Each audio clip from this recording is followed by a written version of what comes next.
vencer qualquer debate. Arthur Schopenhauer foi um dos mais importantes filósofos da Alemanha no século XIX. Influenciou intelectuais de todo o mundo em diversas áreas. Nessa obra, ele traça 38 estratégias utilizadas nos debates diários, seja os mais prosaicos até os mais acalorados e de extrema relevância para a sociedade. O autor racionaliza e enumera diversas técnicas usadas por gente poderosa para nos seduzir com argumentos dos mais embasados aos mais rasos, com o intuito de nos convencer, para o bem e para o mal. Nos próximos 12 minutos, você será convencido de que é possível vencer qualquer discussão. Métodos e truques na arte da argumentação. Como em qualquer disputa, em uma discussão o que está em ação não é o desejo pela verdade, mas o desejo pelo poder. E o ser humano, que não é um ser especialmente nobre, revela seu lado mais sombrio, a vaidade e a hipocrisia triunfam. Desafiar uma convicção soa como desvalorizar a personalidade. Uma refutação é considerada acusação de inferioridade intelectual. Portanto, cada um se agarra desesperadamente às suas afirmações, mesmo aqueles que duvidam da legitimidade de sua causa. Fazem todos os esforços para pelo menos parecer vitoriosos. Assim atacam muitas vezes de maneira intencional e outras tantas vezes de forma parcial ou completamente passional, com todos os tipos de truques e subterfúgios dialéticos. E eles são numerosos e variados, mas repetem-se por toda parte, nas conversas diárias e nas polêmicas dos jornais, em debates parlamentares e em processos judiciais. E até mesmo em discussões acadêmicas, deparamos hoje com os mesmos truques e subterfúgios utilizados há séculos. Dialética erística, a arte de ter razão. A dialética erística é a arte de discutir, e mais especificamente, de discutir de modo a ter razão por meios lícitos ou ilícitos. É possível ter razão objetiva em relação ao assunto em si, e ainda assim, aos olhos dos observadores e às vezes aos próprios, não ter razão. A base de toda dialética. Antes de tudo, deve-se considerar a essência de toda discussão, o que realmente acontece nela. Alguém apresentou uma tese. Existem 2 modos para refutá-la e 2 caminhos a seguir. Pelos modos ad rem, foco na questão, ou ad hominem, com foco no oponente. Pelos métodos, de forma direta ou indireta. Vejamos agora mais detalhadamente como utilizar de cada método para vencer as discussões. Estratégia 1. Generalize as afirmações do seu oponente. Consiste em levar a afirmação do oponente além de sua fronteira natural, tomá-la e interpretá-la da maneira mais ampla e generalista possível e exagerá-la. Ou pelo contrário, tomá-la no sentido mais restrito possível, fechá-la nos menores limites, porque quanto mais geral se torna uma afirmação, mais ataques ela pode receber. Estratégia 2. Homonímia. Mude os significados das palavras-chave do oponente. Utilizar a homonímia para estender a afirmação estabelecida, para o que, com exceção da semelhança entre as palavras, tem pouco ou nada a ver com o assunto discutido, então refutá-la com vigor para dar a impressão de que se refutou a afirmação original. Estratégia 3. Confunda a argumentação.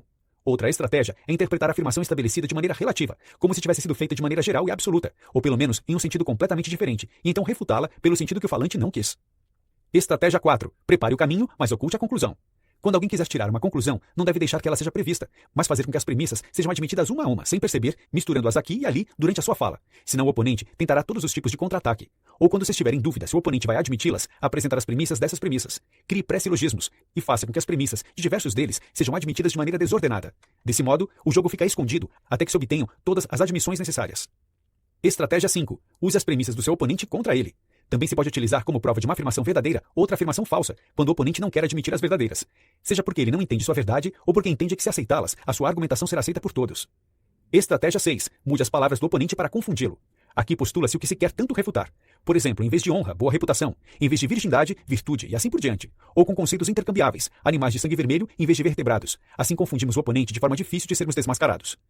Estratégia 7. Faça o oponente concordar de forma indireta. Quando a disputa se desenrola de maneira um tanto rigorosa e formal e se deseja claramente chegar a um acordo, então quem fez as afirmações e quer prová-las deve agir contra o oponente, colocando-lhe questões para demonstrar a verdade a partir de suas conclusões. A ideia é fazer muitas perguntas amplas de uma vez, para esconder o que se quer que o oponente admita, e além disso, apresentar rapidamente o argumento resultante de suas admissões. Assim, quem é lento para compreender não consegue acompanhar com exatidão e deixa passar os possíveis erros ou falhas na demonstração. Estratégia 8. Desestabilize o oponente. Ao provocar raiva, o oponente sai fora de seu equilíbrio e racionalidade para julgar corretamente e perceber a própria vantagem. É possível fazê-lo ficar com raiva por meio de repetidas injustiças, de algum tipo de truque e pela insolência. Estratégia 9. Disfarce seu objetivo final. As perguntas, quando não são feitas na ordem que levaria a uma conclusão possível, podem levar a uma confusão muito grande. O oponente não sabe aonde você quer chegar e não pode se precaver. Também é possível usar suas respostas para tirar diferentes conclusões até contrapô-las, de acordo com suas características. Estratégia 10. Use a psicologia da negação. Quando se percebe que o oponente nega de maneira proposital as afirmações cuja aprovação seria usada para a nossa frase, deve-se perguntar o oposto da oposição utilizada, como se estivéssemos ansiosos por sua aprovação. Ou deve-se, pelo menos, apresentar as duas para escolha, para que ele então não perceba qual frase queremos que seja aprovada. Estratégia 11. Tome um conceito geral para o caso particular. Faz-se uma indução e o oponente cede em casos individuais, pelos quais ela deve ser apoiada. Então não se deve perguntar a ele se também admite a verdade em geral que surge desses casos, mas sim introduzi-la depois como estabelecida e reconhecida. Nesse meio tempo, ele próprio vai passar a acreditar que a admitiu. Isso vai acontecer também com os ouvintes, porque vão se lembrar das diversas perguntas sobre cada caso específico, e vão supor que elas devem, claro, ter alcançado seu objetivo. Estratégia 12. Uso sutil dos vocábulos. Renomeie as mesmas palavras. Se a discussão for sobre um conceito geral que não tem um nome específico e precisa ser descrito por meio de uma parábola, deve-se escolher uma que favoreça a nossa afirmação. Estratégia 13. Apresente uma segunda opção inaceitável.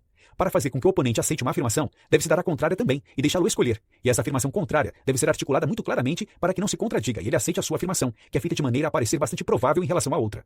Estratégia 14. Acuando os tímidos. É um golpe insolente a situação em que, depois de o oponente ter respondido a muitas perguntas, sem que as respostas dessem o benefício de uma conclusão favorável que se esperava, nós nos precipitamos para a conclusão desejada, como se tivesse sido provada, e proclamá-la em tom triunfante. Se o oponente é tímido ou burro, ou se quem ataca é atrevido e tem boa voz, pode-se conseguir ter razão. Estratégia 15. Utilize paradoxos para situações difíceis. Quando se faz uma afirmação paradoxal e achamos difícil prová-la, apresenta-se ao oponente uma afirmação correta para ele aceitar ou rejeitar, mas cuja verdade não seja muito palpável, como se quiséssemos tirar provas dela. Se ele recusar, por suspeitar de um truque, então a levamos até um nível absurdo e ganhamos. Mas se ele aceitá-la, então teremos dito alguma coisa inteligente e teremos de ver o que vai acontecer. Ou acrescentamos a estratégia anterior e assim garantimos que o nosso paradoxo seja comprovado. Trata-se de uma insolência imensa, mas isso acontece por experiência, e existem pessoas que praticam tudo isso de maneira instintiva. Estratégia 16. Desqualifique o argumento do outro. Diante de uma afirmação do oponente, deve-se tentar procurar alguma em relação a outra afirmação que ele fez ou admitiu.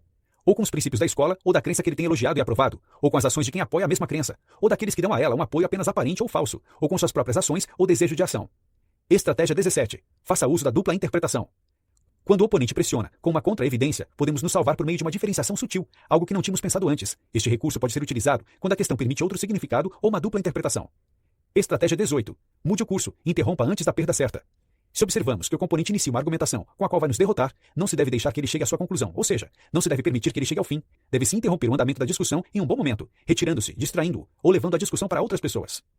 Estratégia 19. Desfoque, depois encontre uma brecha. Se o oponente nos desafiar de maneira expressa e fizer uma objeção contra algum ponto específico de nossa afirmação, contra o que não temos nada a dizer, então precisamos utilizar a generalização e devolver o ataque da seguinte forma. Se somos chamados a dizer por que determinada hipótese da física não pode ser aceita, devemos falar sobre a ilusão do conhecimento humano e citar vários exemplos. Estratégia 20. Não arrisque num jogo ganho. Quando já houver testado as premissas com o oponente e ele as aceitou, não se deve buscar esta confirmação novamente, e sim apresentá-las como verdades absolutas. E mesmo que falte uma ou outra premissa, deve-se considerar que, também, estas foram admitidas, e partir para a conclusão. Estratégia 21. Use as mesmas armas.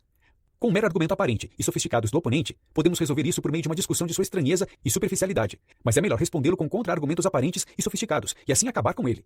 Disso depende não a verdade, mas a vitória, e em vez de estabelecer o estado verdadeiro da questão, caso ele se apresente, optar por esse caminho costuma encurtar a discussão. Estratégia 22. Reduza a força do argumento principal.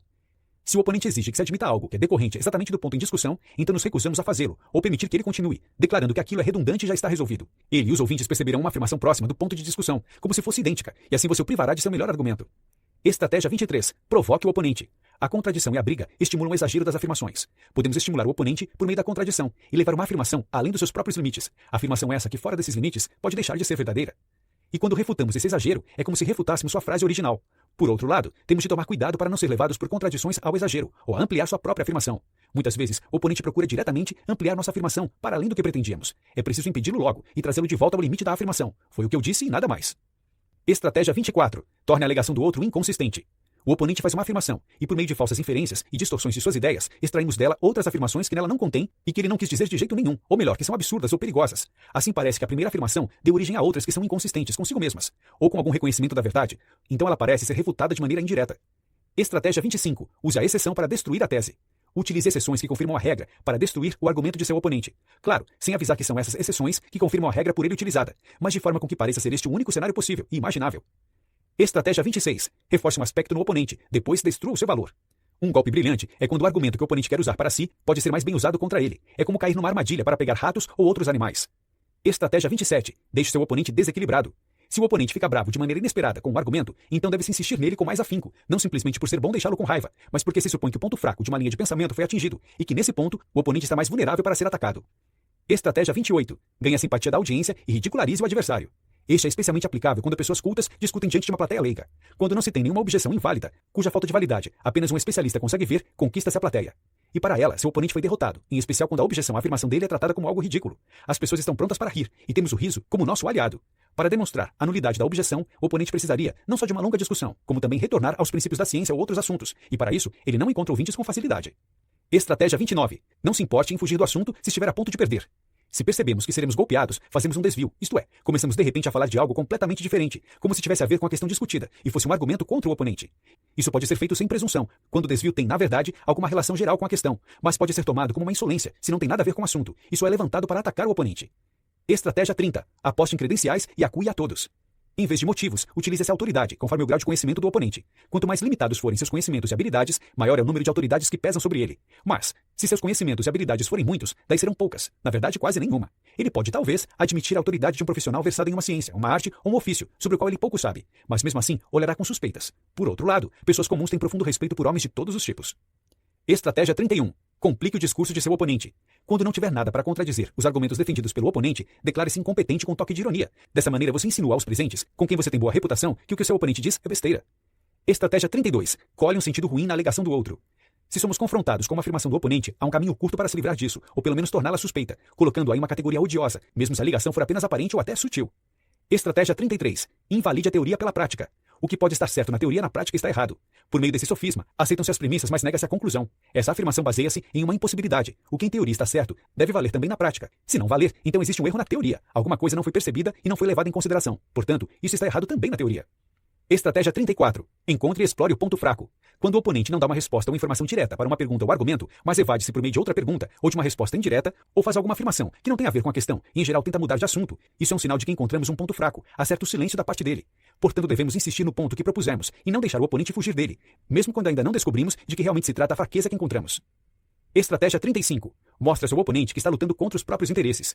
Eis uma estratégia que, se for possível pôr em prática, tornará todas as outras desnecessárias. Em vez de agir sobre o intelecto por meio de argumentos, age-se sobre a vontade do oponente e dos ouvintes como se fossem motivos. E se o oponente e os ouvintes têm o mesmo interesse, logo serão conquistados por nossa opinião, mesmo que ela tenha sido tirada do manicômio. Em geral, 5 gramas de vontade pesam mais do que 50 quilos de conhecimento e convicção. É verdade que isso funciona, só em circunstâncias especiais. Se conseguíssemos que o oponente percebesse que a opinião dele se